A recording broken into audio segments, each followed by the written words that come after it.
I'm Cath. My channel is Made by Cath Craft and welcome to my latest episode of my midweek sewing chat.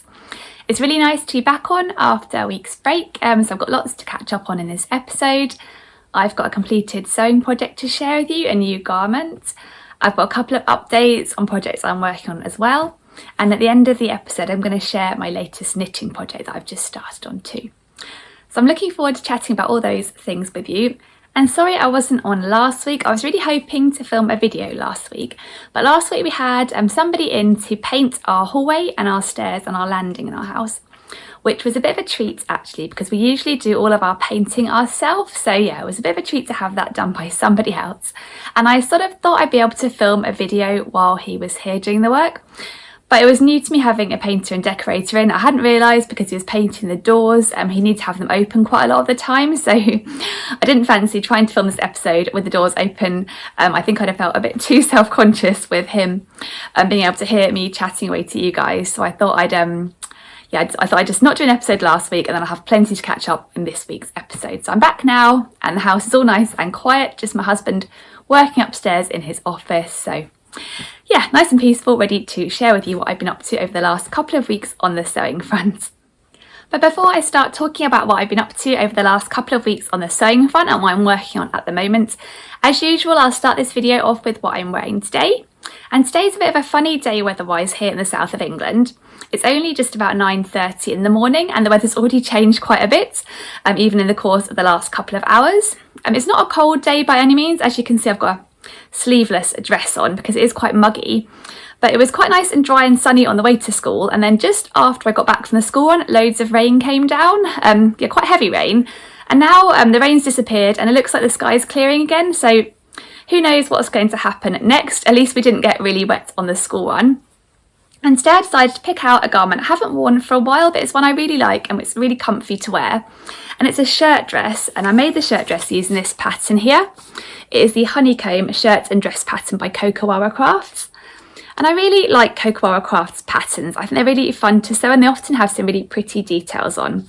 And the Honeycomb dress and shirt definitely does. I've never made this shirt actually. I've made the dress I think maybe 2 times now. I've got maybe 3 versions actually of this dress. And I made 2 versions in sleeveless, which I really like for this kind of summery weather. But I'll show you the line drawings of the dress. It's got this pretty panelled bodice and a band collar and buttons down the front. And it's got a gathered skirt, and the really pretty feature on this one that I really like is these little waist ties. You sew them into the panelling, one on this front panel and one on this sort of back panel, because the back's panelled here as well with a yoke. And then you tie them at the side to create these little bows, which I think are really pretty. And I think it's a really nice alternative to having waist ties that you pull around and tie at the back, and it gives a slightly different shape to the dress. So I think it's a really nice one. And it's got a really inclusive size range too. I've got the B cup version, which goes from a UK 6 to a UK 24. But there's also a D cup version, which goes from a UK 18 to a UK 36. So it's a very size inclusive pattern and it's a fun sew. And when I made my first version of this pattern, it was my first time using the burrito method for the back yoke. And the instructions explain it really well. And I think it comes together nicely when it's got pockets too, which is always good. So it's quite a practical one to wear. And I think because it's a shirt dress, it works really well in sort of cotton fabrics like a cotton lawn or cotton poplin or that sort of thing. I actually have made one version in a viscose twill. I didn't think it worked quite as well because of all the panelling and the viscose being shifty. I didn't think it sort of held the sort of shape of the dress quite as well. But the version I'm wearing today is in this Atelier Brunette fabric. It's one of the older prints. It's got these really cute little sort of origami birds on and then like a navy base. And this fabric is actually a cotton cambric. And when I ordered it, I had a look online to find out what a cambric was because I wasn't really sure. And I think when it came, I sort of basically figure it's quite similar to a lawn. It's quite a nice lightweight cotton. It's maybe a bit more softer and has less of a sheen to it than a lawn possibly. But it's really nice and lightweight, so perfect for kind of a summery shirt dress. And I'll stand up a bit so you can see the little waist ties. I think they're a really cute detail. And I went for little wooden buttons. They've got a little flower shape to them, which I thought looked quite nice against the navy blue. I'll come a bit closer so you can see the buttons. I think they're quite cute. And in terms of sizing on this one, I've always gone for the smallest size, the UK 6, for the Honeycomb dress. That is smaller than my measurements. I'm bust 32, waist 26, hips 36, and the sizing for the size 6 of the Honeycomb dress is designed for a bust 31, waist 23 and hips 31, so quite a lot smaller than me. But when I look at the finished garment measurements, it's designed to be quite oversized, this dress. The finished garment measurements for the 6 are for a bust 34, waist 32 inches if the bows aren't tied, and hips 43. So I thought there would be plenty of room in that size, even though it says it's for measurements smaller than mine, and actually there is. And I think if I'd have gone for a larger bodice, I'd have maybe found it a little bit too roomy. So I'm glad I've sized down on this pattern. I always have sized down on it. But I'll put a picture up so you can see what it looks like on. I've got it on with a pair of leggings at the moment. If it warms up a bit later, which it might do, I might take the leggings off. But at the moment, there's a little bit of a chill to the air, and I think it might rain again. We shall see. So anyway, now I'll move on to sharing with you what I've been up to over the last couple of weeks on the sewing front. And the first thing I wanted to share was how I'm getting on with my quilts I've been working on. So if you've watched previous episodes of my midweek sewing chat, you'll know that a couple of months ago I went on an introduction to quilting course at my local sewing studio and had a lot of fun there, and I learned how to make a mini quilt. And I decided after the course I'd like to do some more quilting at home to kind of reinforce my skills and make sure I know what I'm doing and I'm able to do some more quilting going forward, because I really enjoyed the whole quilting process. So I decided to scale up from the mini quilt I made on the course and make 2 sort of single bed size quilts, one for my son and one for my daughter, and they were quite keen on having those. I thought they'd make quite nice blankets they could use, so they each chose kind of fabrics they liked the look of, or they chose kind of like an idea of what they wanted. So for my daughter's version, I showed that in my last midweek sewing chat episode, which I'll link up above in case you fancy seeing it, but she basically went for a pink and unicorn design, and it's basically a large scale version of the mini quilt that I'd originally made on my quilting course, which I'd made for her to use in her imaginative play. So I'd finished her quilt top and I'd added the border, and that was kind of ready for the next stage of making the quilt sandwich and basting the quilt and then actually starting the quilting process. But I wanted to get started on my son's as well, because I want to hopefully finish them at the same time so I can give them to them both together. And for my son, he decided he'd like a Minecraft style quilt because he's quite into his Minecraft. So I kind of took that as sort of maybe the greens of the Minecraft, and I decided to do a pixelated style quilt top. I thought I could have a bit of fun with it. So I went to my local sewing shop, which has lots of lovely quilting cottons, and I chose some different greens to go together. It was quite fun actually being able to see them all in the flesh, so I could see which ones went together. And over the last couple of weeks I've been cutting out those squares and I've been piecing them together, so I've now got his quilt top ready, although I haven't put the border on yet. So I thought I'd show you how I was getting on with that and how his sort of pixelated Minecraft inspired quilt's coming on. And actually I'm really pleased with how it's come on. I've really enjoyed putting it together. It was a lot of fun putting this one together, and sort of just using my own kind of instinct on where all the different squares should go. So this is my son's quilt top that's pretty much finished and ready for the border to be added. So I've gone, as I said, for this sort of pixelated Minecraft style. I had a bit of fun with all these different green colours. I think it's quite nice and bright with some of these sort of more yellowy green tones in it. And I also added a couple of grey tones too. There's a few grey squares here and there because I thought that would add a bit of depth to the quilt, and it would mean it wasn't sort of too green. So here it is, and I'm really pleased with how it's turned out. And so I've now at the stage here when I need to add the border to this one, because I'm planning to finish both of them with a border and then the binding around the edge. I think I always say bias binding because I'm so used to referring to bias binding for clothing, but I love how with quilting it isn't bias binding, it's just binding cut actually on the grain. It's quite a different thing, I find. It doesn't bend as much, which is quite nice because it's so lovely and stable compared to bias binding. That's my plan next is to add the border. And I hadn't actually bought the fabric for the border because I thought what I'd do is I thought I'd finish this quilt top and then I'd see what colour I thought would work best around the border. And I decided in the end to go for this dark grey colour because I thought if I went for a green it would be almost too green. So I'm going to go for this dark grey colour around the edge and then add a green binding to finish it off. So that's where I am with my son's quilt, but unfortunately I haven't been able to get hold of this dark grey colour yet. I went back to my local shop and unfortunately they had pretty much sold out of this grey colour, or they had a remnant that wasn't big enough for the border for my quilt. So they said they could order some more in, so I was really relieved about that because none of the other greys there were quite right and I wanted to be able to tie in with this grey from the quilt. So they went away and ordered, and they phoned me last week to say it had come in, and I came along and I had a look and the grey was a slightly different grey. And we figured out what happened. I think the company that makes these fabrics had a new range and an old range, and this is the grey from the old range. So they'd gone for the new range grey, which is slightly different to this shade. So they've now gone away and ordered again some more fabric, and they think it's going to be the right one. So I'm keeping my fingers crossed, but I haven't heard from them yet. So hopefully I'll get that call soon, so I can go down and get some more of this colour grey and carry on with my son's quilt top and finish that border. And then his will be at the same stage as my daughter's, ready for the basting and the quilting, which I'm a bit nervous about actually, because it's a much larger scale design to quilt than the mini quilt I did, and I'm a bit nervous about how I'm going to keep it all nice and smooth. I know the smoothing out process is really important in quilting, so you don't get any rucks when you start quilting, but we'll deal with that when it comes. In the meantime, I'm just waiting for this grey colour to come in so I can finish off this quilt top. But yeah, I'm really happy with how it's coming on. I like how jolly it looks with all these sort of more yellowy tones in it. I think it looks quite pretty actually. But I thought I'd show you as well, I've now got the wadding that's arrived now, so I thought I'd show you that I'm planning to use for both of my son and daughter's quilts. And I'm a bit of a newbie to the whole quilting process, and I wasn't sure what wadding to go for. In our class, the lady recommended using an 80-20 wadding, which is 80% cotton and 20% polyester, and she also recommended Empress Mills online as a good place to buy the wadding for quilts. And she also mentioned in the class that bamboo wadding was amazing and great for children because it's hypoallergenic and really nice and natural and breathable. So I had a look on the Empress Mills website at the different waddings, and they have quite a few. And I looked and I found the 80-20 wadding, or something similar to what we'd used in class. And then I also found a 50% cotton, 50% bamboo wadding, and it was actually slightly cheaper than the 80-20 wadding. I think the 80-20 wadding was £12.95 a metre, but the bamboo and cotton mix wadding had an introductory price of £12.50 a metre. I think its usual price was supposed to be something over £15, but there's a current introductory offer.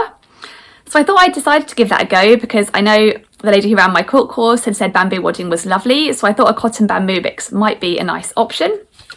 And it's arrived and I really like it actually. I've just got a strip of it here, and you probably can't sort of see much of what it looks like on the camera compared to any other wadding, but it's really lovely and soft, and it's not too thick, which I think will hopefully make it easier when I come to doing the actual quilting. There won't be too much sort of bulk for my sewing machine to get through, and it's got a bit of sort of drape to it, so I guess like a bamboo, but it feels really snugly too. So I'm really pleased I decided to give this bamboo cotton wadding a go, at the moment at least. I'll have to do the quilting and see how I get on with it then, but yeah, I'll link it down below in case you're interested. I think it's still on offer at £12.50 a metre from Empress Mills, so yeah, it's lovely and soft actually. I'm quite jealous of my children. I think I'm going to want to make myself a quilt once I've finished theirs.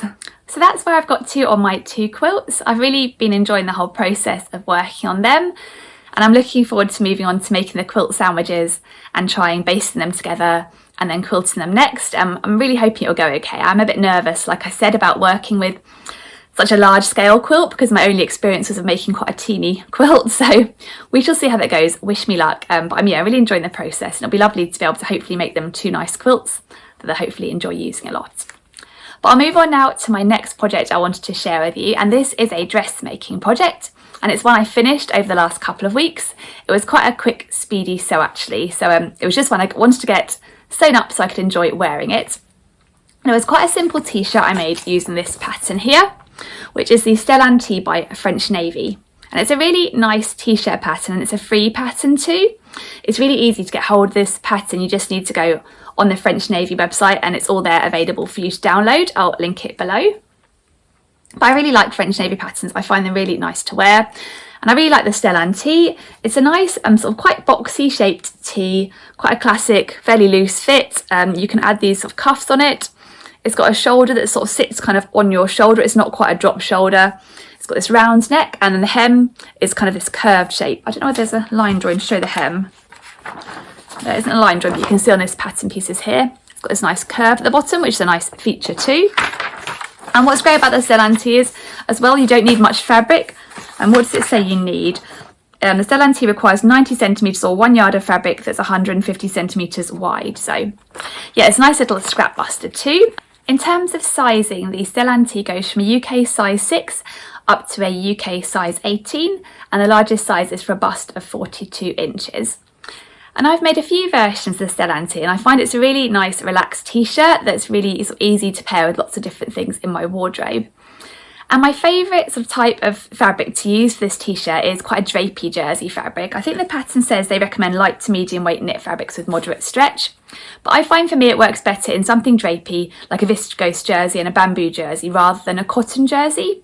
And the reason why is because the sort of shoulder seam of the pattern sort of sits on your shoulder. I find it's a bit bulky in a cotton jersey and makes my shoulders feel a bit angular. Whereas I find in a drapier fabric like a viscose or a bamboo jersey, it just drapes over and gives quite a nice shape. And I made one version in a leopard print viscose jersey, which I really like. And I've got a basic one in a navy bamboo jersey, and I reach for that one a lot. And I decided to make another one as a basic in another bamboo jersey. And I went for this black colourway, so it's not the most exciting t-shirt ever. But as you can see, it's got lovely drape to it because it's bamboo jersey.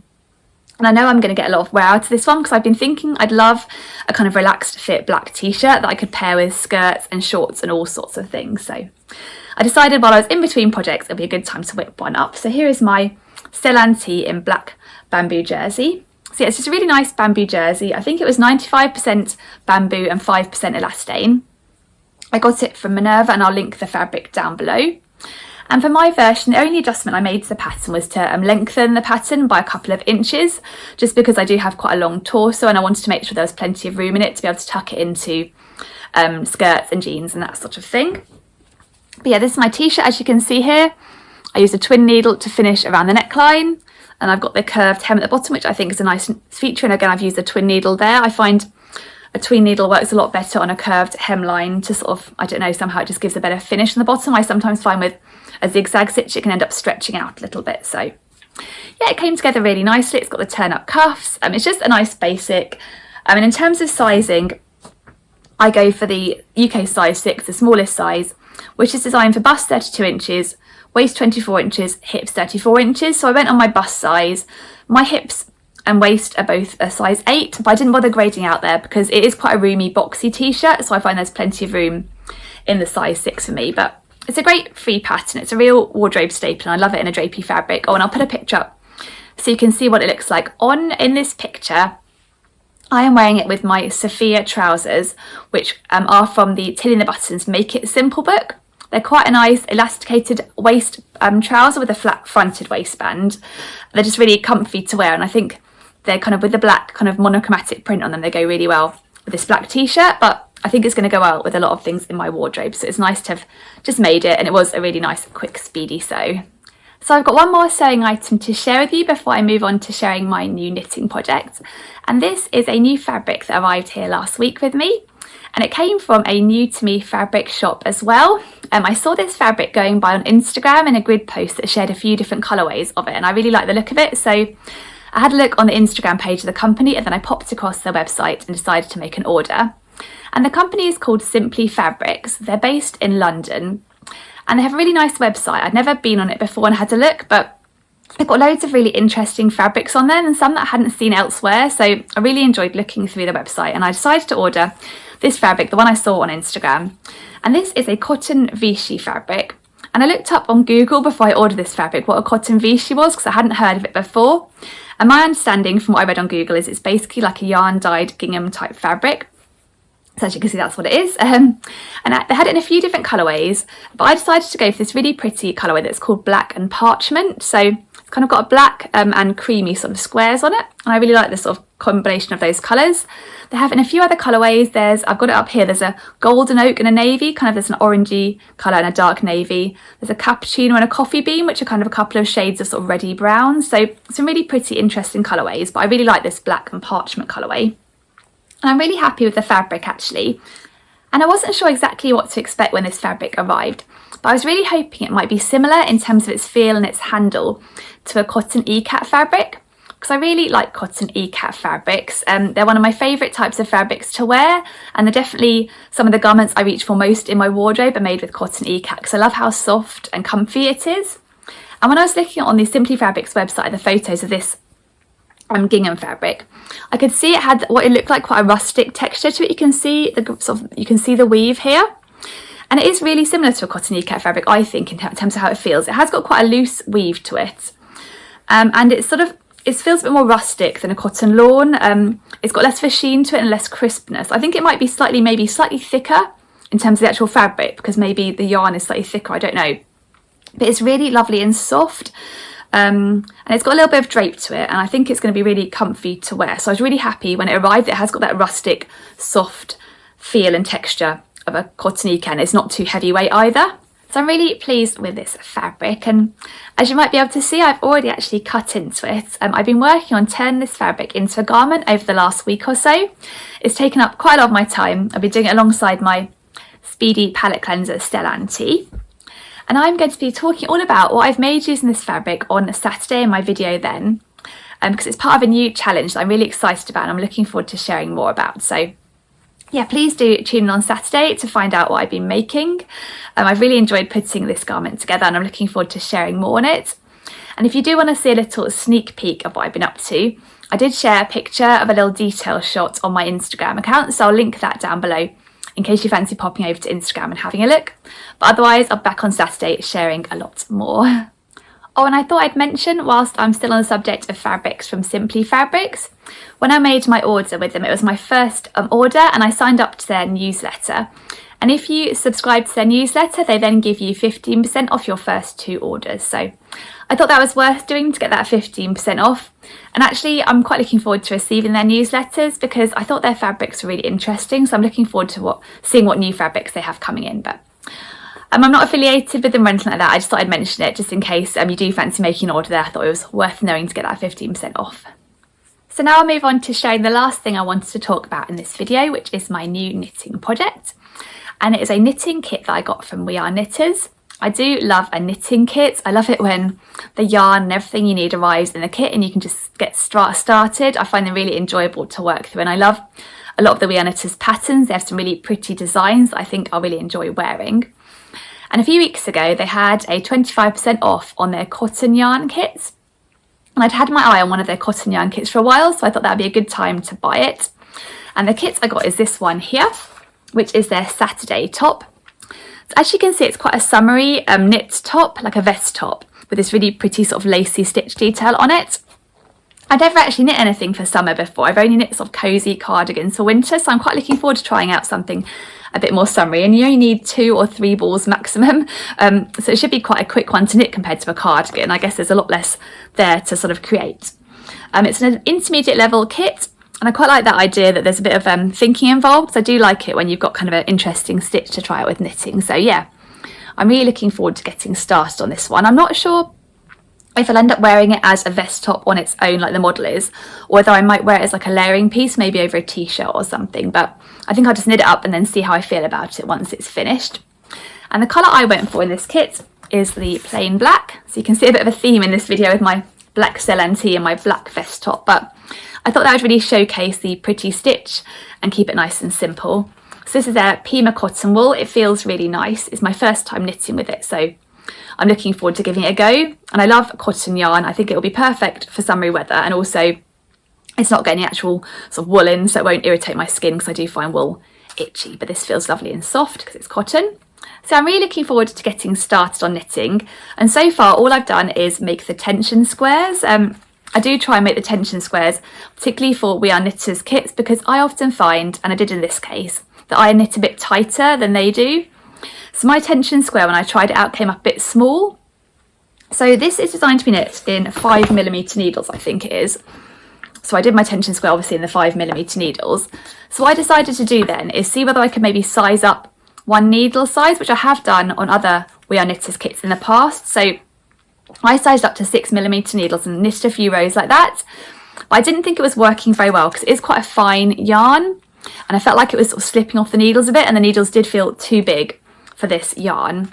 So what I've decided to do instead is to size up one size on the pattern, because I know I'm useless at actually loosening my tension a bit. I find I'm pretty good at keeping the tension consistent, but it has to be at what I'm knitting. So I thought it might end up being a little bit more tightly knitted than it's intended. But if I size up one size, that'll hopefully compensate and end up fitting me quite nicely, even if it's knitted up a bit more tightly than the pattern intends. So that is what I'm planning. So now I need to actually just cast on and get going. And cast on is often one of the bits I like the least, because I know it's so important to get it nice and even at the bottom, because I think it's one of the bits that really shows if you haven't got a nice even tension across when you're casting on. So I'm always a bit reluctant to get started, but once I got started I really enjoyed motoring through the project. So I'm looking forward to getting started on that one. So hopefully by next week I'll be able to share a bit of my progress and you'll be able to see how this pretty stitch is coming along. So that's my latest knitting project, the Saturday top by We Are Knitters. It'll be nice to try a nice lacy stitch, and mostly recently I've been knitting up knitted cats and dogs, so it'll be nice to knit something for me this time too. So that's everything I've got to share in today's video, so thank you very much for watching. It's really nice to be back on sharing what I've been up to on the sewing and knitting front, especially after having taken a break last week that I wasn't really planning. It is nice to be back on chatting with you guys. And if you've enjoyed the video, as ever, I'd love it if you would give it a thumbs up. And like I mentioned earlier in the video, I'll be back on Saturday sharing more about what I've been making with that gingham fabric. So it'll be great if you would join me on Saturday for that video too. But in the meantime, I hope you have a lovely week, and yeah, hopefully see you again soon. Thanks again for watching. Bye.